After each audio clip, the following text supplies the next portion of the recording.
13-year-old black refugee stood alone in court, holding nothing but a worn-out diary written by his missing father. The judge mocked him. The crowd dismissed him. But what if the truth was hiding in the very pages no one bothered to read? Would you listen if no one else did? If this story speaks to your heart, don't forget to like, share, and subscribe to Mr. Mac's Stories. Your support helps us keep telling stories that matter. Stories that give a voice to those who've been silenced. Now let's go back to the courtroom, where one boy's silence challenged everything they thought they knew. It was a Tuesday morning in a sleepy southern town, the kind of place where time moved slow, and minds even slower.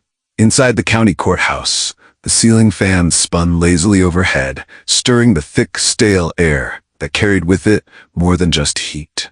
It carried a scent, not of justice, but of judgment. People sat stiffly on the wooden benches, arms folded, eyes narrow, most of them white, most of them sure they already knew what this day would bring. At the center of the courtroom stood a boy, 13 years old, skin dark as chestnut, thin, tired, wearing a sweatshirt 2 sizes too big, the sleeves swallowing his wrists. His jeans were torn, not from fashion, but from life. His name was Noel Okoro, a refugee, no papers, no parents in sight, only a soft-spoken caseworker in the back row, wringing her hands, powerless. Noel stood alone at the defendant's table. He didn't have a lawyer, didn't even try to speak. In his hands he held one thing, a worn-out notebook, wrapped in plastic to keep the pages from falling apart. Its corners were curled like dried leaves, its cover cracked and faded. Behind the bench, Judge Richard Mallory leaned back in his leather chair, white, mid-50s, with sharp features and colder eyes. He scanned the case file, sighed heavily, then looked up at the boy. "Son," he said, voice thick with contempt, "where you're from? Do they even teach what stealing means?" A few people chuckled. One man scoffed loudly. Even the bailiff cracked a smile. Noel didn't move, didn't flinch. He just lowered his eyes, clutching the notebook tighter, as if it were the only thing anchoring him to the ground. He had no passport, no lawyer, no voice. But in his silence, there was something more powerful than anyone in that room could see. He had the truth, written in a language stronger than accusation, in his father's handwriting. The prosecutor rose slowly, straightening his cuffs as if preparing for a performance he'd given too many times before. He looked toward the jury with a calm, measured gaze, like he didn't need to convince them. Just remind them of what they already believed. "Your Honor, this case is clear." He took a step toward the jury box. The defendant was found near a downtown hardware store just after midnight, alarm going off, lights flashing, no witnesses inside, but there he was, outside alone. He let the words settle, then continued. "No identification, no address, no family. His mother is reportedly ill, somewhere in a refugee shelter. No one's come forward to vouch for him." He paused, glanced back at Noel, then lowered his voice just enough to feel dangerous. "No school records, no passport, no proof of who he is or why he was there." He turned back to the jury. "We have a local citizen who claims he saw, quote, a young black male running from the building just before police arrived." The phrase landed like a stone in water. The room didn't stir. No need to. Someone like this, the prosecutor added, can disappear in a heartbeat. No trace, no record. That's what makes him dangerous. Dangerous. The word didn't echo. It didn't need to. It just sat there, quiet, heavy, accepted. Noel didn't react, didn't raise his head. His fingers curled a little tighter around the notebook in his lap, but that was all. From the bench, Judge Mallory remained still, unreadable. But the jury, they didn't flinch, didn't frown. They nodded, softly, like they were agreeing with the weather forecast. And in that silence, something became painfully clear. This wasn't about what Noel did. It was about what he looked like, where he came from, and how easy it was to believe he didn't belong. The courtroom moved on without him. Whispers filled the air like static. The judge scribbled notes, the prosecutor smirked, the jury waited for something more dramatic. But Noel Okoro, 13, barely tall enough to see over the defendant's table, didn't say a word. Instead, he reached into his coat. His hands were small, thin, trembling, but not from fear. From the inside pocket, he pulled out a small object wrapped in crinkled newspaper. He laid it gently on the table. He unwrapped it carefully, like it was made of glass. It was a notebook, old, water-stained, its corners bent, the cover frayed, pages yellowed, barely clinging to the spine. Some of the handwriting was still visible, dark, careful strokes in a language that most in the room didn't recognize. Noel didn't raise it up, didn't beg them to read it. He just placed it quietly at the edge of the table where everyone could see, but no one dared to touch. The prosecutor leaned in, glanced at it, and scoffed. "What is this? Scrap paper? That's your defense?" Judge Mallory barely glanced up. "This court does not admit personal journals of unknown origin," he said flatly, "especially when we can't even read what it says." There was no outrage, no reaction from the boy. Noel simply turned his head slowly toward the far end of the courtroom. There, in the last row, sat a young woman. Quiet, observant. She had been present the entire time, unnoticed. Her badge was small, barely readable from a distance. Volunteer interpreter. Swahili, Somali, Arabic. Her name was Amina. When Noel's eyes met hers, something in her posture shifted. He didn't wave, didn't speak. He simply nudged the notebook slightly forward on the table. An unspoken gesture. "Please, look." Amina hesitated, then stood slowly. She approached the bench and politely asked permission to review the document, for context and clarification only. The judge sighed, waved her on. Amina picked up the notebook and opened it. She expected nothing. A child's scribbles, maybe song lyrics. But as her eyes scanned the first page, she froze, her brow furrowed, then lifted. She flipped to another page, then another. Her breathing slowed, but her eyes moved faster, line after line, page after page. The room noticed. The stillness around her grew. And when she finally looked up again, she wasn't just reading, she was feeling something. This wasn't just a notebook, it was a window. And something inside that window was about to shake the entire courtroom.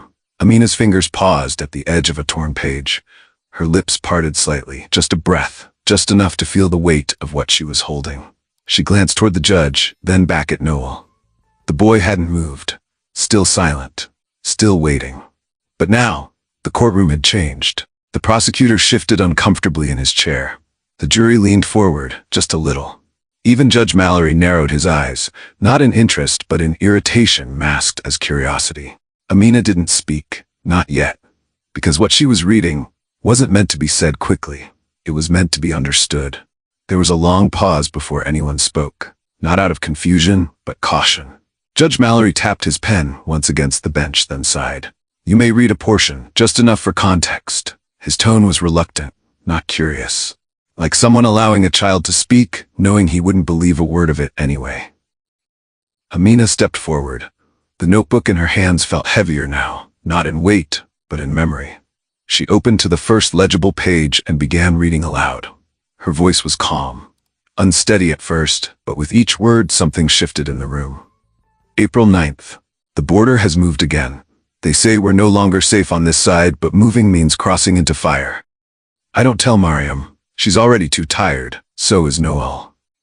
A few heads turned toward the boy. Still silent, still unmoving. Today I helped another unit translate witness reports. The Americans seemed decent, tired but not cruel. One of them gave Noel a chocolate bar. I think it was his first real smile in weeks. A juror coughed. Another fidgeted.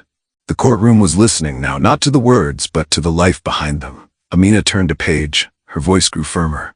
"I heard them talking after I left the tent. I wasn't supposed to hear. They said my reports were too detailed, that I was noticing too much, that if the contracts leaked it would cause problems, not for the enemy, but for their own people." She paused, just for a second. Judge Mallory lowered his pen. The prosecutor was no longer smirking. "They said I was dangerous. Not because I lied, but because I didn't. The next day, 2 of my teammates disappeared." Amina glanced at Noel. His eyes met hers for a split second, and then fell away again. "If you are reading this, my son, then something has happened to me. They will tell you I betrayed them, that I ran, that I vanished because of shame." Her voice trembled slightly, but she did not stop. "Don't believe them. I did not disappear for guilt. I disappeared for truth." The room was still. Not like before, when stillness meant indifference. This time it meant reckoning. Because in that moment, they weren't listening to a refugee. They were listening to a father. A man caught between wars that weren't his.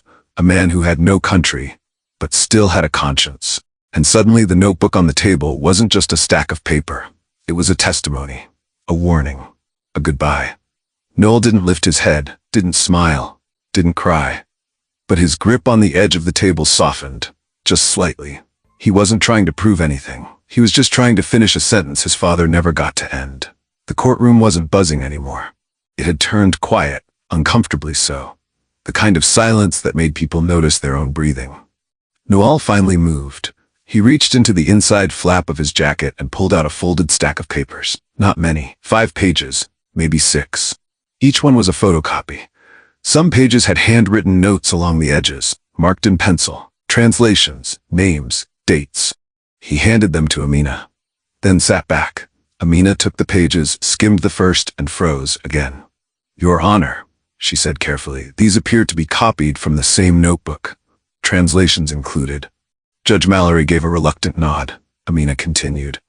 The first page described a checkpoint, a man in uniform, a silver watch, a burn scar along the left wrist. The father had written that he believed this man had been following them, watching, but not for protection. The second page showed a name, not clearly stated, just an initial, a symbol. And then, a location, a neighborhood, a store. That store, a hardware shop on the corner of Sycamore and 12th, the very place Noel had been accused of robbing. Another page, a note from the father, written in urgency. "If anything happens, I believe this man knows why. He was at the camp, then at the border, then in the village. He is not who he says he is." Noel didn't speak. He didn't need to. He simply pulled a pen from his sleeve, and on a blank sheet of notebook paper, he began to write. His handwriting was slow, slightly crooked, like someone who had learned to write in more than one language and in more than one life. When he was done, he held the paper up for the court to see. 5 words. Only 5. "I didn't come to steal, I came to find answers." He laid the page down, folded his hands, and waited. Not to be believed, not to be forgiven, just to be heard. And for the first time since he had entered that courtroom, someone was finally listening. Amina stood there for a moment, as if the pages in her hand were speaking to her in a voice only she could hear. Then, without a word, she reached into her bag and pulled out a thin envelope. It was marked with the faded logo of an international relief agency, Human Horizons, Refugee Relief. She looked toward the judge. "Your Honor, I believe this may be relevant." Judge Mallory raised an eyebrow but didn't stop her. Amina opened the envelope and carefully removed a photograph. It was black and white, slightly blurred, the corners worn from years of handling. She held it up so the courtroom could see. "This was taken 5 years ago," she said, "during an emergency evacuation near the Sudanese-Ethiopian border. A military convoy had just rescued several civilians after a rebel bombing." She pointed to a small figure in the photo, barely more than a shadow among chaos. "That's Noel." There was a soft murmur through the room. A few people leaned forward. "And this," she continued, her finger shifting slightly, "is his father, Hassan Okoro, listed in UNHCR records as a field translator working alongside a U.S. military advisory team." The air in the courtroom shifted. It wasn't just a boy anymore. He had a name, a history, a family. He belonged somewhere. Amina then unfolded another sheet, this one a scanned copy of a handwritten email draft. There were pencil marks in the margins, brief translations, the kind that aren't meant to be shared, just remembered. "This email," she said gently, "was found tucked into the back of his journal, written by Mr. Okoro, addressed to a U.S. liaison officer." She paused for a breath, then continued. "He warned of major discrepancies in contractor funding, falsified receipts, misused money, and those contractors were based here, in this town." A stillness settled over the room. Not the kind that comes from boredom, the kind that follows a revelation. Amina folded the page again, slowly this time, with care. The email was never sent, but the draft was dated, 2 weeks before he disappeared. Noel remained still at the defense table, eyes forward, hands resting on the notebook like it was the only thing holding him together. He hadn't said a word, not once, but his silence was no longer empty. It was filled with memory, with fear, with truth. Somewhere in the back row, a quiet breath caught in someone's throat. A juror shifted in their seat as if seeing the boy for the first time, and maybe they were. Because Noel hadn't come to escape justice, he had come chasing a ghost. A ghost the town itself had buried. For a long moment, no one moved. Then the judge gave a reluctant wave of his hand. "You may continue. Translate what remains." Amina nodded, slowly flipping through the fragile pages of the journal. The room seemed to lean toward her, like everyone had stopped breathing at the same time. She read softly at first, almost like she was afraid to disturb the words. They called it support, aid, stabilization, but it wasn't. Not all of it. Trucks went missing, food supplies rerouted, medical shipments delayed without reason. Her voice wavered, not from uncertainty, but from the pressure of telling something the world had long tried to forget. I asked questions. Too many, and then they started watching me. A pause. She didn't look up, but the room felt it. That shift in the air, like a storm waiting behind a locked door. She continued, slower now. I wrote everything down, not to accuse, but so someone would know. They said I was being disruptive, that my reports could jeopardize contracts. They didn't say with who. Noel sat perfectly still, his hands pressed flat on the table. But his shoulders, just slightly, had drawn back, straightened. Across the aisle, one juror lowered his gaze, another clenched her jaw. Then Amina's voice dropped into something quieter, something sacred. If this journal finds you, my son, I did not run away. I was pushed into silence. She stopped, looked up. These are not the words of a traitor, she said softly. They're the words of a man begging to be remembered. The judge's face was unreadable now. His pen lay still beside his hand. Noel reached into his pocket and slid out a folded slip of paper. He placed it in front of him and slowly wrote 5 words. His handwriting was small, careful. Amina stepped forward to read it aloud. He didn't bow, neither will I. And then, just as quietly as the words had been spoken, she turned to the final line in the journal. If they ever ask you who you are, tell them you are the son of a man who refused to bow to lies. The silence that followed wasn't empty. It was full of eyes wide open, full of a truth that no longer needed translation. The courtroom wasn't a courtroom anymore. It was a witness stand, for history, for legacy, for the courage of a boy who never spoke, but never backed down. Judge Richard Mallory had been on the bench for over 20 years. He had ruled on fraud, violence, corruption, even murder. He'd heard every kind of excuse, every kind of plea.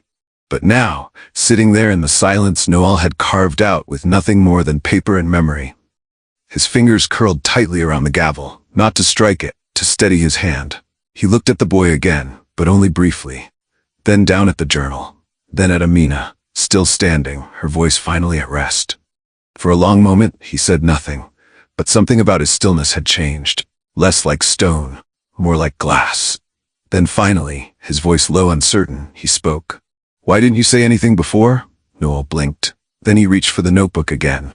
Turned to the very back, ripped out a blank page, folded once. He took a pen, wrote slowly, 1 sentence. Then, as if it were just another fact in the case file, he slid it forward on the desk. Amina read it aloud, because nobody ever asked. The words echoed like thunder despite their softness. Because in that moment, it wasn't just about a boy in a courtroom. It was about every moment people like him had been asked to prove they mattered, without ever being invited to speak. Mallory shifted in his chair. His shoulders were squared, but not like before. Before, they held power. Now they held the weight of doubt. He glanced toward the prosecutor. No eye contact. He looked back at Noel, and this time he didn't see a criminal. He saw a kid, alone, and somehow stronger than anyone else in the room. Mallory set the gavel down, gently, not with judgment, but with pause. Maybe justice didn't need volume. Maybe it just needed someone willing to listen. The courtroom had never been this quiet. Not when the gavel struck. Not when verdicts were read. Not even when the father's final words echoed through the translated pages. This was a different kind of silence. A silence filled with realization, with the sting of shame and the slow unraveling of everything they thought they knew. Then something unexpected happened. One of the jurors stood up. An older woman, gray streaks in her hair, a soft scarf wrapped neatly at her neck. Her hands were trembling slightly, but her voice did not waver. She looked directly at the judge. Your Honor, I don't think he belongs in this courtroom. A pause. I think we do. No one interrupted. No one objected, because the truth didn't need permission anymore. It had already taken its seat. Judge Mallory sat frozen for a breath. Then two. Then slowly, almost as if shedding a weight he'd worn for years, he stood. He didn't speak from the bench. Not this time. He stepped down, each step echoing softly against the old tile floor. Past the jury box, past the clerk's table. until he was standing just a few feet from Noel. The boy didn't flinch, didn't step back, didn't look away. He simply waited. Mallory looked at the notebook in his hands, the same one he had once dismissed as inadmissible. Now, he held it as carefully as if it were a legal document signed in blood. He cleared his throat. His voice was low, not because he was tired, but because regret has a way of humbling even the proudest men. "I judged you," he said quietly, "before I even knew your name. And that was my failure, not yours." His words weren't rehearsed. They weren't dramatic. They were honest. And maybe that's why they hit harder than any ruling he'd ever given. Then, with the weight of his title, but the eyes of a man who finally saw the boy in front of him, he spoke the words that had waited far too long to be said. "Not guilty." He turned to the clerk. "Strike the record. Clear the charge. Release him immediately." But then, he did something no one expected. He looked back at Noel, held the notebook a little tighter, and said, "And I owe you more than a verdict." There was no applause, no dramatic music, just stillness.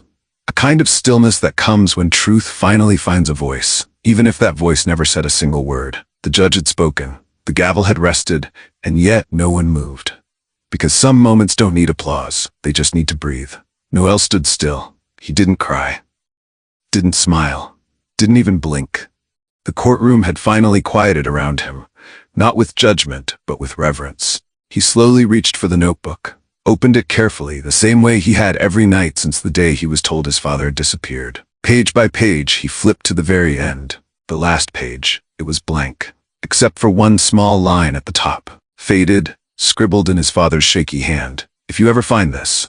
Noel took his pen. And in the empty space beneath those words, he wrote just 5 more. "I am still your son." That was all. He tore the page out gently, folded it once, then twice. From his coat pocket, he pulled out an envelope.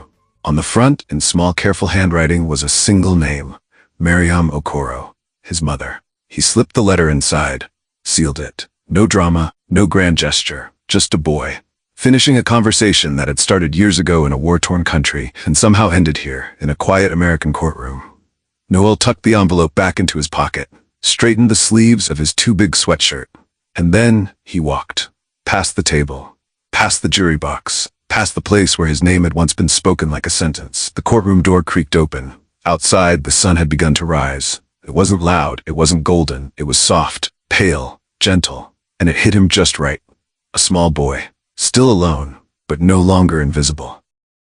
He stepped into the light, not as a criminal, not as a case number, but as something far more powerful, a son with nothing left to prove.